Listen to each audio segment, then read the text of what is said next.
kekuatan Saya Eriani, calon guru penggerak angkatan 10 dari Kabupaten Biren. Pada kesempatan kali ini, saya akan mewawancarai Ibu Kepala Sekolah saya, yaitu Ibu Yusriani, SPD. Assalamualaikum warahmatullahi wabarakatuh. Waalaikumsalam warahmatullahi wabarakatuh. Apa kabar hari ini, Bu? Alhamdulillah baik. Bu, saya minta waktunya sebentar. Saya ingin mewawancarai Ibu. Lebih tepatnya bukan wawancara sih, Bu. Mau sharing-sharing sama Ibu, mau menggali ilmu dari Ibu. Ini wawancara ini untuk melengkapi salah satu tugas saya sebagai calon guru penggerak, Bu. Berarti kita bisa memasuki acara wawancara kita ya.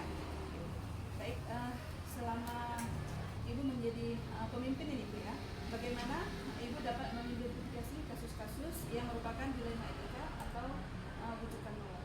Sebelum saya mengidentifikasi masalah dilema etika ataupun rujukan moral, terlebih dahulu saya harus mengetahui dulu apa itu dilema etika, kenapa itu rujukan moral.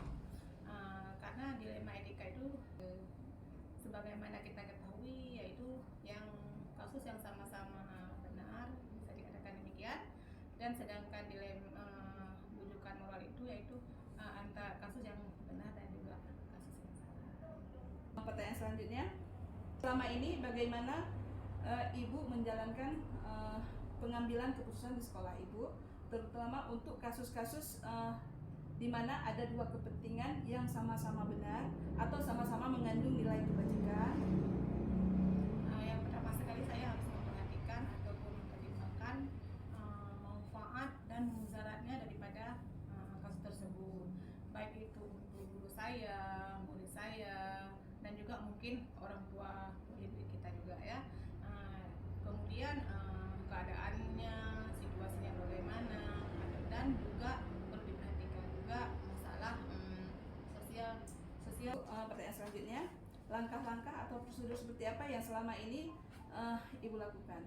Yang selama ini saya coba lakukan, yang pertama sekali saya melakukan di lapangan, kemudian saya melihat siapa-siapa yang terlibat di dalamnya, kemudian juga bagaimana benar salahnya, terus solusinya, kemudian mengambil keputusan apa yang harus saya ambil. Pertanyaan selanjutnya ini ya, Bu ya. Hal-hal apa saja yang selama ini Ibu anggap efektif dalam pengambilan keputusan pada kasus-kasus dilema etika tersebut? Kalau masalah langkah yang efektif, saya menelaah terlebih dulu kasusnya, kemudian saya teliti juga sumber masalahnya, lalu saya ambil solusi untuk penyelesaian. Pertanyaan selanjutnya ya, Bu ya. Selama Ibu menjadi pemimpin, apa saja yang selama ini merupakan tantangan dalam pengambilan keputusan pada kasus-kasus dilema etika tersebut?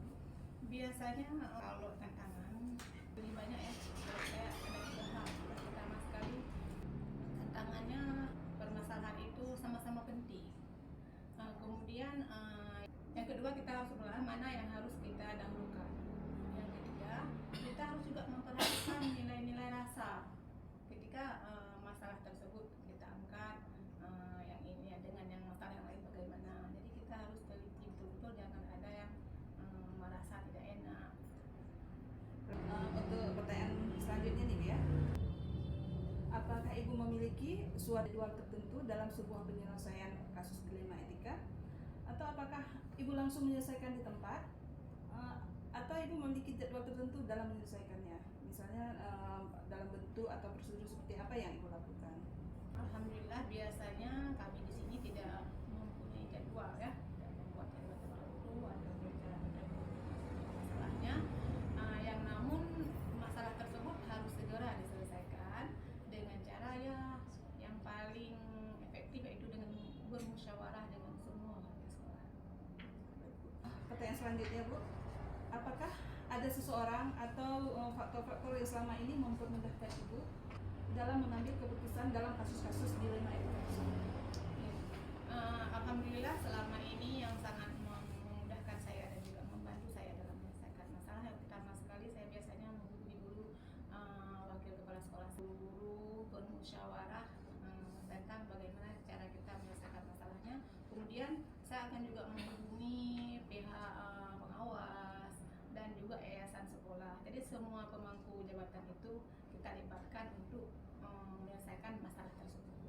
Terakhir kita nih Bu ya, dari semua hal yang telah Ibu sampaikan, pelajaran apa yang dapat Ibu petik dari pengalaman Ibu dalam pengambilan keputusan dilema etika? Jadi dalam pengalaman saya dalam mengambil keputusan menyelesaikan permasalahan dilema etika ini, yang pertama sekali saya harus menganalisis betul-betul kan. Jadi karena begini Bu, yang saya anggap benar itu belum tentu juga benar. Jadi semua itu harus kita pertimbangkan, kita perhatikan terlebih dahulu sebelum kita ambil keputusan, supaya keputusan yang kita ambil itu nanti tepat adanya dan tidak ada yang dirugikan. Baik Bu, terima kasih atas waktunya. Kita akhiri ya Bu ya. Assalamualaikum warahmatullahi wabarakatuh. Waalaikumsalam warahmatullahi wabarakatuh. Assalamualaikum warahmatullahi wabarakatuh. Waalaikumsalam warahmatullahi wabarakatuh. Apa kabar hari ini Bu? Baik, alhamdulillah. Alhamdulillah Bu ya, baik. Maaf ya Bu ya, mengganggu waktunya. Ingin mengajak Ibu wawancara. Sebenarnya bukan wawancara juga ya Bu ya, lebih ke sharing. Kita mulai ya Bu ya, Ya, baik. sharing-sharing kita hari ini ya Bu ya. Untuk pertanyaan pertama ini Bu ya, selama Ibu menjabat sebagai pemimpin, bagaimana cara Ibu mengidentifikasikan kasus-kasus yang merupakan dilema etika atau bujukan moral? Sebelum kita menyikapi suatu masalah, kita harus mengerti dulu apa itu dilema etika. Dilema etika adalah situasi yang dihadapi oleh seseorang dan susah memutuskannya, yaitu benar dan sama benar. Kemudian bujukan moral itu situasi memang tidak sulit, tapi harus diputuskan secara sama, yaitu benar vs salah. Dan di sini cara saya menyimpulkan atau mengidentifikasi masalah itu, saya mempelajari dulu kasus yang terjadi, kemudian saya menyimpulkannya.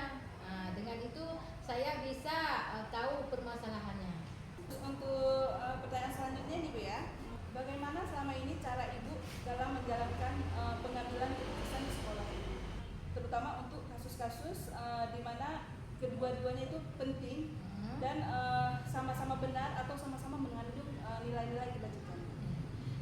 Di sini memang sangat sulit kita menyelesaikan masalah yang sama-sama benarnya. Pertama kita lakukan yaitu bermusyawarah bersama, kemudian melibatkan warga sekolah, karena di setiap guru itu harus tahu dulu masalah apa. Kemudian kita berdiskusi mencari solusi terbaik agar setiap warga sekolah tidak ada yang tersakiti. Selanjutnya nih ya, langkah-langkah atau prosedur seperti apa yang biasanya Ibu lakukan selama ini dalam mengambil keputusan? Ya, sebelum mengambil keputusan saya mencari akar permasalahannya, kemudian berdiskusi dengan dewan guru, kemudian memberikan keputusan yang bijaksana secara bersama agar semua warga sekolah nyaman di sini. Selanjutnya nih Bu ya, hal apa saja yang selama ini Ibu anggap efektif dalam mengambil keputusan pada kasus-kasus dilema etika tersebut? Dalam pengambilan keputusan yang saya ambil harus bijaksana, memperhatikan dulu akar masalahnya. Kemudian ada 3 prinsip resolusi yang saya ambil, yaitu dengan berpikir berbasis hasil akhir. Di sini jika tidak kita pikir hasil akhirnya akan terjadi tumpang tindih. Kemudian bermusyawarah kembali dan berdiskusi dengan warga sekolah, itu terutama guru tahu mereka permasalahan tersebut dan kemudian mempertimbangkan secara matang dalam mengambil keputusan. Itu pertanyaan selanjutnya, hal apa saja yang selama ini yang merupakan tantangan dalam pengambilan keputusan pada kasus-kasus dilema etika tersebut? Yang pertama adalah tantangan di sini kita tidak mengerti. Kalau kepala sekolah itu tidak mengerti, itu jadi permasalahan karena dia tidak mengerti akar masalah. Kemudian kita harus memikirkan keuntungan kedua belah pihak. Sebagai pemimpin ini kita harus bijaksana, adil, kemudian sesuai dengan apa permasalahan itu, dan keputusannya pun harus sesuai.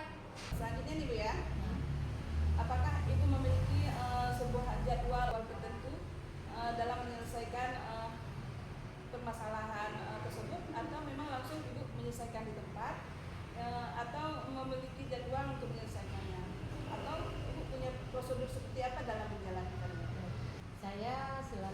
mengharuskan setiap permasalahan yang saya pikirkan harus diselesaikan sesegera mungkin agar tidak tumpang tindih. Dan ini kita perhatikan dampaknya juga. Kemudian seberapa mendesaknya yang harus kita selesaikan agar tidak menjadi suatu masalah baru. Selanjutnya Bu ya. Ya. Adakah seseorang atau faktor yang selama ini mempermudahkan Ibu atau membantu Ibu dalam mengambil keputusan dalam kasus-kasus dilema etika? Saya sebagai kepala sekolah harus mampu membuat keputusan berdasarkan nilai-nilai kebijaksanaan yang saya miliki. Kemudian saya pahami dan saya libatkan Dewan Guru, saya libatkan pihak terkait jika itu perlu agar masalah yang kita selesaikan benar-benar selesai dengan tuntas. Pertanyaan terakhir kita hari ini ya Bu ya. Ya. Dari semua hal yang telah Ibu sampaikan, pembelajaran apa yang dapat Ibu petik dari pengalaman Ibu dalam mengambil keputusan di rumah? Ini yang bagi saya seorang pemimpin, kita harus bersifat bijaksana, adil dalam memutuskan keputusan. Kemudian kita bisa mencari solusi terbaik saat memutuskan. Kemudian agar kita mengerti dulu akar masalahnya. Bu, terima kasih atas waktunya. Terima kasih banyak Bu. Assalamualaikum warahmatullahi wabarakatuh. Waalaikumsalam warahmatullahi wabarakatuh.